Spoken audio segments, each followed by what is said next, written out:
September 6ஆம் தேதிக்கான ஜீவ ஊற்று ஒரு நிமிட வேத தியானம். எசேக்கியேல் 33:17. உன் ஜனத்தின் புத்திரரோ ஆண்டவருடைய வழி செம்மையானதல்ல என்கிறார்கள், அவர்களுடைய வழியே செம்மையானதல்ல என்பதே. மனுக்குலத்தை படைத்த இறைவனை யார் படிப்பார்கள் என்று சிந்தித்தால், நான் கடவுளிடம் கேட்டது எனக்கு கிடைக்கவில்லை என்று சொல்லுகிறவர்கள் கடவுள் எங்களை கைவிட்டு விட்டார் என்று எண்ணுகிறவர்களும் மிஞ்சின நீதிமான்களுமே கடவுளை பழிக்கிறவர்களாக இருப்பார்கள். இதில் முதலாவதாக, நாம் கேட்பது எல்லாம் கர்த்தர் உடனே ஏன் கொடுப்பதில்லை என்பீர்களானால், நாம் கேட்பதெல்லாம் மிக சரியானதே என்று எண்ணிக்கொள்கிறவர்கள் தேவனுடைய சித்தத்துக்கு புறமானதை கேட்கும் பொழுது தேவன் அதற்கு பதில் கொடுப்பதில்லை. உதாரணமாக, உங்கள் பிள்ளைகள் தங்கள் அறியாத வயதில் உங்களிடம் கேட்ட எல்லாவற்றையும் கொடுத்திருக்கிறீர்களா என்று உங்களை நீங்களே கேட்டு பாருங்கள்.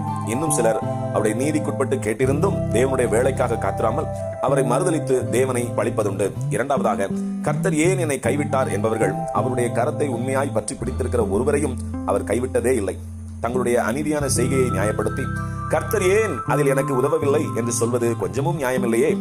உதாரணமாக, நான் பாடத்தை படிக்கவில்லை, இப்போது பரீட்சையில் பக்கத்தில் உள்ள பையன் அவன் எழுதியவைகளை எனக்கு காட்ட வேண்டும், அதற்கு கர்த்தர் எனக்கு உதவி செய்ய வேண்டும் என்று தேவனிடத்தில் கேட்டால், இப்படிப்பட்டவர்களுக்கு தேவன் கை கொடுப்பாரா என்று கேட்டால் நிச்சயமாக செய்வதில்லை. முடிவில் இவர்களும் தேவனை பழிப்பார்கள். அடுத்ததாக, மிஞ்சின நீதிமான்கள். பெருமையின் உச்சத்தில் இருக்கும் இவர்கள் தேவன் தங்களை நியாயமில்லாமல் தண்டித்து விட்டார் என்று கர்த்தரையே குறை சொல்லுவார்கள். மொத்தத்தில் மனிதர்கள் தங்கள் வழிகளை சீர்தூக்கி பாராமல் கர்த்தரை, அவருடைய இரக்கத்தையும் மாசற்ற அன்பையும் நீதியுள்ள நியாயங்களையும் கேள்வி கேட்பதும் நிந்திப்பதும் தூஷிப்பதும் தங்கள் நன்மைக்கான ஒரே வழியை அடைத்து தங்கள் தலையில் தாங்களே ஆக்கினையை கொட்டிக் கொள்வதற்கு சமமல்லவா? ஆகவே தேவனுடைய இரக்கத்தை பற்றி பிடித்து நீடிய பொறுமை உள்ளவர்களாக தாழ்மையோடு அவருக்கே காத்திருப்போம். அவருடைய இரக்கங்களுக்கு முடிவில்லை, அவருடைய கிருபை என்றும் உள்ளதே. ஆமேன். அல்லேலூயா.